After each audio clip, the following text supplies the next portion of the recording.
Hello friend, नमस्कार। मैं आप लोगों का स्वागत करता हूं एक न्यू लर्निंग वीडियो में, जिसका आज का टॉपिक है हमारा वीवैप। वीवैप का मतलब होता है friend volume weighted average price. अब वॉल्यूम वेटेड एवरेज प्राइस ये एक ऐसा इंडिकेटर है फ्रेंड, जिसको हम यूज करके आराम से ट्रेंड का पता कर सकते हैं, मार्केट बुलिश है या बियरिश है, और उसके लेवल पे, उसके बेसिस पे हम ट्रेड अकॉर्डिंगली ले सकते हैं। और हमें उस ट्रेड को लेने में बहुत ही मदद मिलती है, क्योंकि हमें ये पता चल जाता है कि ट्रेड पे एंट्री कहाँ है और उसके लिए हमारे टारगेट क्या होंगे।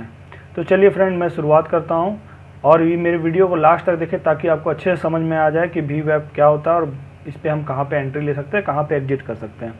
तो उसके लिए फ्रेंड सबसे पहले आपको जाना पड़ेगा निफ्टी के चार्ट में। तो निफ्टी 50 का जैसे ये चार्ट है, ये इंडेक्स का चार्ट है। तो आप कोई भी ट्रेडिंग व्यू का चार्ट ओपन करने के बाद जब ट्रेडिंग व्यू में जाएंगे आप, तो निफ्टी 50 का जो चार्ट आप लगाएंगे, आप इस पे इंडिकेटर में आप सर्च करना होगा आपको वीवैप। यहाँ पे आपने सर्च किया और उसके बाद इससे जब जैसे ही आपने इसे प्लेस किया, तो आपने देखा होगा कि यहाँ पे कोई एक्शन नहीं हुआ, यहाँ पे एक फॉरबिडन का साइन बना हुआ, मतलब इस पर आप वीवैप नहीं लगा सकते, क्योंकि ये इंडेक्स का चार्ट है। तो इंडेक्स में हम वॉल्यूम देख नहीं सकते हैं, जैसा कि वीवैप का फुल फॉर्म होता है, वॉल्यूम हम इसमें देख नहीं पाते हैं, क्योंकि ये इसके जो कंपोनेंट से मिला हुआ रहता है। तो इसके लिए हमें क्या करना होगा, इसके लिए हमें निफ्टी का फ्यूचर्स के चार्ट पे जाना होगा। तो मैंने निफ्टी का फ्यूचर्स का चार्ट खोल के रखा। निफ्टी का इंडेक्स चार्ट और फ्यूचर चार्ट्स में ज़्यादा डिफरेंस नहीं होता फ्रेंड, थोड़ा सा ही डिफरेंस होता, माइनर डिफरेंस होता बस। लेकिन यह है कि हम निफ्टी के फ्यूचर्स में हम आराम से वीवैप को यूज कर सकते हैं और वॉल्यूम देख सकते हैं। तो अब इसमें भी हम इंडिकेटर्स में जाते हैं, और इंडिकेटर्स में हमें यहाँ टाइप करना पड़ेगा वीवैप। तो अब हम इसे प्लेस करते हैं, ये प्लेस हो गया हमारा, ठीक है। अब हम इसके सेटिंग में जाके थोड़ा इसको और मोटा कर देते हैं, इसके लाइनिंग को, ताकि हमें क्लियर व्यू मिल सके। और हम इसका कलर को ब्लैक कर देते हैं, ठीक है फ्रेंड। तो चलिए अब हम शुरुआत करते हैं। ये वीवैप होता क्या है, इसका यूज कैसे होता, और इसमें और आप एक इंडिकेटर लगा सकते हैं उसको वॉल्यूम का। तो इसमें वॉल्यूम भी लिख ले, क्योंकि आपको फ्यूचर के चार्ट में आपको आराम से वॉल्यूम दिख सकता है, बट ये इंडेक्स में आपका काम नहीं करेगा। अब वॉल्यूम को भी हम थोड़ा सा इसमें सेटिंग कर देते हैं। वॉल्यूम का मूविंग एवरेज लाइन हम ले लेंगे यहाँ पे, ठीक है फ्रेंड। और इसका इनपुट में 10 डेज़ का मूविंग एवरेज लाइन रखेंगे, 10 डेज़ का, और इसको ओके कर देते हैं। तो हमें यहाँ पे दिख रहा है कि ये 10 डेज़ का मूविंग एवरेज का लाइन है। अब यहाँ पे जब हम देखेंगे, चलिए हम शुरुआत करते हैं पहले, उसके बाद हम आपको बताते हैं बेसिक टर्म से। तो ये हो गया फ्रेंड वीवैप का लाइन, ठीक है। अभी ये कल का मार्केट है 13 अक्टूबर का। अब हम देखते हैं कि इसमें हम ट्रेड कहाँ पे ले सकते हैं और कहाँ पे नहीं ले सकते हैं। तो फ्रेंड वीवैप को यूज करने से पहले आपको 3 बातों का खास ध्यान रखना चाहिए कि मार्केट गैप डाउन है, गैप अप है, या फिर फ्लैट है। तो गैप अप में कैसे ट्रेड करेंगे, गैप डाउन में कैसे ट्रेड करेंगे, और फ्लैट मार्केट में कैसे वीवैप काम करता है, वो मैं बताता हूँ आपको। अब देखिए फ्रेंड, मार्केट गैप डाउन यहाँ पे ओपन हुई थी, ठीक है, काफ़ी गैप डाउन ओपन हुई, लेकिन गैप डाउन ओपन होने के बाद भी वीवैप क्या है, उसके ऊपर है। तो हम यहाँ पे ट्रेड अभी नहीं लेंगे, पहले मार्केट सेटल होने का इंतज़ार करेंगे कुछ देर तक, कम से कम साढ़े 9 पौने 10 बजे तक का इंतज़ार वेट करना ही पड़ेगा आपको। तो जब ये वीवैप, देखिए वीवैप का लाइन साथ ही साथ चल रहा है आपका, मैं आपको और जूम करके दिखा देता हूँ। ये रहा वीवैप का लाइन, ठीक है फ्रेंड। अब मार्केट देखिए ये वीवैप के लाइन को टच नहीं कर रहा, कहीं भी टच, मतलब टच कर रहा, हर जगह टच है ये। बट हमें क्या इंतज़ार करना कि वीवैप के लाइन को छोड़ के जो अगला कैंडल बनेगा वो हमारा एंट्री पॉइंट होगा। और वीवैप का लाइन जैसे जैसे चलता रहता, अगर ये सीधा चल रहा तो ये समझ लीजिए कि मार्केट साइडवेज चल रही है और हमें वहाँ पे एंट्री नहीं लेना। अभी मार्केट जब ट्रेंडिंग हो, वीवैप का लाइन जैसे अब ऊपर से नीचे की तरफ काट रहा, वैसे नीचे से ऊपर की तरफ काटने पे ही हम ट्रेड लेंगे। तो देखते हैं अब हम फ्रेंड, यहाँ पे मार्केट ऊपर से ऊपर गई, ऊपर के बाद नीचे काटी है, तो हमारा ट्रेड यहाँ पे बनता है, एक छोटा सा ट्रेड हम यहाँ पे ले सकते हैं। इसके लो के ऊपर यहाँ पे ब्रेक करने पे हम लेते हैं, और यहाँ पे हमारा सेलिंग हो जाता है, मतलब 20-25 पॉइंट का मिलता, लेकिन ज़्यादा नहीं था। बट हम ओवरऑल देखेंगे तो ये मार्केट साइडवेज ही चल रही, क्योंकि पहले 15 मिनट का कैंडल में हम देखेंगे तो ये मार्केट उसके ऊपर ही, बगल में ही चल रही। तो अब हमारा एंट्री क्या होता, तो हमारा एंट्री होता है यहाँ पे, कहाँ पे, यहाँ पे देखिए आप, यहाँ से मार्केट नीचे से आई है, और इसका जो टाइमिंग फ्रेम हम बता रहे हैं आपको 5 मिनट ही रहेगा। अब यहाँ पे देखते हैं हम, यहाँ से नीचे से आई, अब नीचे से इसने इसको क्रॉस ओवर किया। क्रॉस ओवर करने के साथ ही साथ आप यहाँ पे एक चीज़ और देख रहे होंगे कि यहाँ वॉल्यूम, पहले देखिए यहाँ पे वॉल्यूम एक छोटा सा था, बट वॉल्यूम साथ ही साथ इसका बढ़ रहा, इंक्रीज हो रहा, वॉल्यूम मूविंग एवरेज लेंथ के ऊपर ही जा रहा, ठीक है। तो हम यहाँ पे ये कैंडल जब ऊपर गया तो हम इसके ऊपर वाले कैंडल पे जब इसका हाई ब्रेक किया यहाँ पे, तो ये हमारा एंट्री पॉइंट हो जाता फ्रेंड। मार्केट में हमारा ये एंट्री पॉइंट हो जाता है ट्रेडिंग के लिए। यहाँ पे हम कॉल बाय कर लेते हैं और स्टॉप लॉस जो हम लगाते हैं वी वेब के नीचे, मतलब इस कैंडल के आप ऊपर भी लगा सकते हो, बीच में मिडिल में भी लगा सकते हो या नीचे भी लगा सकते हो। बट इस बड़ा कैंडल है तो आप मिडिल में लगाइए, अगर छोटा कैंडल है तो उसके लो पे आप लगा सकते हैं। अगर हमने यहाँ पे ट्रेड लिया होता फ्रेंड, अगर यहाँ पे हमने ट्रेड बाय कर लिया होता तो हमें कितना बड़ा मूव मिलता, आप देख सकते हैं। और वी वेब में एक और खासियत है कि वी वेब से मार्केट चाहे नीचे जाए चाहे ऊपर जाए, वो लाइनिंग के पास आना ही आना, वी वेब के लाइनिंग के पास मार्केट को आना ही पड़ता है। किसी भी तरह मार्केट अपने वी वेब के पास आती ही आती है। तो हम देख सकते हैं यहाँ पे भी नीचे गई तो फिर वी वेब के पास गई, फिर ऊपर गई तो भी वो वी वेब के पास गई है, ठीक है। तो अगर हम इसमें हमारा एंट्री अगर यहाँ पे आप नहीं ले पाते तो फिर दोबारा एंट्री कहाँ था, ये इस वाले कैंडल पे पुल बैक जब यहाँ पे मिला तो हम यहाँ इस वाले कैंडल पे यहाँ पे एंट्री ले सकते थे। हमें कभी भी एंट्री लेना है तो वी वेब के आसपास ही एंट्री लेना। वी वेब से ज़्यादा दूर आप एंट्री लोगे तो फिर आपका दिक्कत है। अगर आप यहाँ पे एंट्री लोगे तो वी वेब से काफ़ी गैप मिल गया यहाँ पे।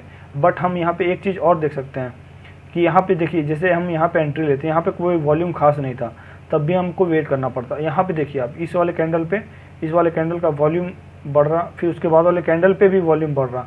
तो इसका मतलब ये फेक ब्रेकआउट नहीं है, ये राइट ब्रेकआउट है और हम यहाँ पे एंट्री आराम से करके अच्छा सा मूव पकड़ सकते हैं। तो ये तो हो गया पहला एग्जांपल फ्रेंड। अब ये गैप डाउन था मार्केट। अब गैप अप में हम देखते हैं कि गैप अप में कैसा। अब ये उसके दिन पहले वाले दिन को देखिए, 12 अक्टूबर को मार्केट साइडवेज रही, कहीं भी कोई मूवमेंट नहीं है, मार्केट एक वी वेब का लाइन भी स्ट्रेट है, तो यहाँ पे कोई ट्रेड नहीं बनता। उससे पहले वाले दिन में भी मार्केट साइडवेज, एकदम साइडवेज चली है, वहाँ पे कोई ट्रेड नहीं है हमारा। अब ये देखते हैं हम, ये अपना 10 अक्टूबर के चार्ट पे, तो यहाँ पे मार्केट गैप अप ओपनिंग हुई, यहाँ से गैप अप हुई। बट गैप अप में हमें क्या ढूंढना कि गैप अप अगर होती है ओपन, तो गैप अप से बाद मार्केट नीचे आना चाहिए, वी वेब के लाइन का क्रॉस ओवर नीचे के साइड में करना चाहिए, तब हमें ट्रेड मिलती है। बट यहाँ पे हम देखेंगे कि इसने क्रॉस ओवर नहीं किया, ये मार्केट बुलिश थी और ऊपर की तरफ ही जाने लगी, तो काफ़ी ऊपर तक गई वो। तो यहाँ पे हम ट्रेड कहाँ लेते हैं फ्रेंड, कहाँ पे हम ट्रेड प्लान करते हैं? तो इसका भी एक रास्ता ये है कि आप यहाँ पे ट्रेड प्लान करने के लिए आपको वी वेब के लाइन के पास ही ट्रेड आपको लेना पड़ता है। अगर मान लीजिए वी वेब के ऊपर ही चल रही है तो मार्केट काफ़ी बुलिश है, इसकी वजह से मार्केट वी वेब के नीचे नहीं आई। मार्केट वी वेब के नीचे आती है तो मार्केट बियरिश होती है। तब हमें इसमें ट्रेड प्लान करने के लिए सबसे पहले हमें ये करना होगा कि यहाँ पे हम देखें कि मार्केट ऊपर जाना शुरू की, यहाँ पे शुरू की, यहाँ पे, तो हम वेट ये करें कि मार्केट डिप कब देती है और वी वेब के पास कब आती है। तो वी वेब के पास हमें कहाँ पे आई है, यहाँ पे, ये देखिए यहाँ पे आई, फिर यहाँ से रिट्रेस किया उसने, तो हम इस वाले कैंडल पे बाई कर सकते हैं, ब्लू वाले कैंडल, ग्रीन वाले कैंडल पे यहाँ पे बाई करते हैं और हमें अच्छा खासा मूव मिल जाता। ठीक है फ्रेंड, तो ये एक पहला स्ट्रेटेजी है कि मार्केट कभी भी अगर बुलिश है, वी वेब के ऊपर ही चल रही, तो हम उसको वी वेब के आसपास परचेज करेंगे। यहाँ पे परचेज कर सकते थे, यहाँ पे कर सकते थे, यहाँ पे कर सकते थे, लेकिन वी वेब से दूर आप यहाँ पे परचेज करने का कभी नहीं सोचे, इस पोजीशन पे कभी ना सोचें, क्योंकि यहाँ से हो सकता है कि मार्केट वी वेब के पास दोबारा यहाँ रिट्रेस करके आ जाए, रिवर्स करके आ जाए। ठीक है, और उसके साथ साथ आपको वॉल्यूम भी देखना, जैसे कि हम यहाँ देख रहे हैं, यहाँ पे वॉल्यूम साथ ही साथ बढ़ रहा, मूविंग एवरेज लाइन के ऊपर जा रहा, तो यहाँ वॉल्यूम भी कंटिन्यूस बढ़ रहा और आपका यहाँ पे वी वेब के ऊपर भी चल रहा, तो ये एक अच्छा साइन होता है ट्रेड लेने के लिए। अब ये देखिए यहाँ पे वी वेब का आपको एक और एग्जांपल मैं बताता हूँ। मार्केट गैप डाउन ओपन हुई, गैप डाउन में क्या है हमारा स्ट्रेटेजी कि गैप डाउन जब भी ओपन होती है तो मार्केट यहाँ से गैप डाउन होने के बाद नीचे गई तो नीचे से हमें ऊपर की तरफ क्रॉस ओवर करना चाहिए, और यहाँ पे क्रॉस ओवर के बाद हम यहाँ पे अगले वाले कैंडल पे इसके ये लाइन जो वी वेब से टच है, इसकी हाई को ब्रेक करने के बाद हम ट्रेड आराम से प्लान कर सकते हैं। तो जब यहाँ पे इसने क्रॉस ओवर किया तो ये पोजीशन हमारा बाइंग का रहता, और इस वाले कैंडल पे हम स्टॉप लॉस लगा के कम से कम यहाँ पे हम नहीं भी तो 580 से लेकर के 615 मतलब 35 पॉइंट का आराम से हम अपना टारगेट सेट करके ले सकते थे। उसके बाद फिर हम दोबारा देखते हैं फ्रेंड, वी वेब के पास दोबारा आई मार्केट यहाँ पे। ठीक है, अब कि उसने वी वेब के लाइन को टच करके ऊपर ना जाके फिर नीचे चला गया, मार्केट यहाँ से बियरिश हो गई। तो मार्केट बियरिश हुई यहाँ से, तो हम यहाँ पे अगले इस कैंडल पे ट्रेड प्लान करते हैं, इसके हाफ मिड पे हम स्टॉप लॉस लगा के मार्केट को जाने देते हैं, क्योंकि मार्केट उस दिन बियरिश ही थी। तो फिर दोबारा देखिए ट्रेड यहाँ पे मिलता, आपको यहाँ पे प्लान कर सकते थे, यहाँ पे रिजेक्शन लिया इसने, तो वी वेब के लाइन के पास रिजेक्शन लेने से हम बाई करते हैं। यहाँ पे फिर दोबारा उसने ब्रेकआउट करने की कोशिश किया, बट यहाँ से उसको ब्रेकआउट नहीं मिल पाया, फिर मार्केट नीचे चली गई है। तो ठीक है फ्रेंड, ऐसे हम वी वेब पे हम अपना ट्रेड प्लान करते हैं। ये होता वी वेब का बहुत ही अच्छा स्ट्रेटेजी। अब ये देखिए मार्केट, ये एक और अच्छा एग्जांपल है आपके लिए कि मार्केट गैप अप ओपन होने के बाद पूरे दिन बुलिश रही। अब इसमें हम कहाँ पे ट्रेड लेते हैं? अब मार्केट में यही मैंने पहले ही बताया आपको कि ट्रेड कभी प्लान करना वी वेब की लाइन के पास ही आपको ट्रेड का एंट्री करना है। अब ये मार्केट में यहाँ पे लाइनिंग को छोड़ा नहीं है, तो यहाँ पे भी हम ट्रेड कोई प्लान नहीं करते हैं। उसके बाद इस वाले कैंडल के हाई को ब्रेक किया, बट इसने भी कैंडल को छोड़ा नहीं है। यहाँ पे हम वॉल्यूम देखेंगे, वॉल्यूम इस कैंडल पे कोई खास नहीं बढ़ा हुआ। ये ब्रेकआउट तो दिया, बट कोई वॉल्यूम में यहाँ कोई अंतर नहीं है। लेकिन ये वाला अगले कैंडल पे वॉल्यूम भी बढ़ रही है और कैंडल भी बढ़ रही है। तो इस वाले कैंडल पुल बैक कैंडल पे हम यहाँ पे एंट्री करते हैं और रेड वाला कैंडल हमारा स्टॉप लॉस होता। उसके बाद हम एक अच्छा ट्रेड 10-20 पॉइंट का ट्रेड लेके निकल सकते थे, और ये वी वेब के पास ही हमें ट्रेड मिल रहा था। फिर दोबारा फिर हमें एंट्री कब मिलता? जब यहाँ पे वी वेब के लाइन के फिर से क्रॉस ओवर करता और इस वाले हाई को यहाँ से ब्रेक करता, तब हम ट्रेड का एंट्री लेते हैं। तो फ्रेंड, कुल मिला के ये है कि मार्केट में वी वेब का एक अलग ही रोल है। आप वी वेब से भी सीधा ट्रेड ले सकते हैं, बस आपको वी वेब के ऊपर प्रैक्टिस करना होगा और वी वेब के स्ट्रेटेजीज़ को समझना होगा और वॉल्यूम को आपको देखना होगा। तभी एक मार्केट में आप अच्छा ट्रेड पकड़ सकते हैं, एंट्री कर सकते हैं और एक अच्छा प्रॉफिट कर सकते हैं। मैं खुद वी वेब पे स्ट्रेटेजीज़ बनाता हूं और वी वेब पे ही ट्रेड करता हूं, तो इसलिए मैं भी आपको सजेस्ट करता हूं कि आप वी वेब पे ट्रेड लें और वी वेब पे ट्रेडिंग करें और सीखें, ताकि इससे आपको एक अच्छा ट्रेड मिल सके। वीडियो पसंद लगी हो तो फ्रेंड वीडियो को लाइक करें और हमारे चैनल को सब्सक्राइब करें। तब तक के लिए थैंक यू। जय हिंद।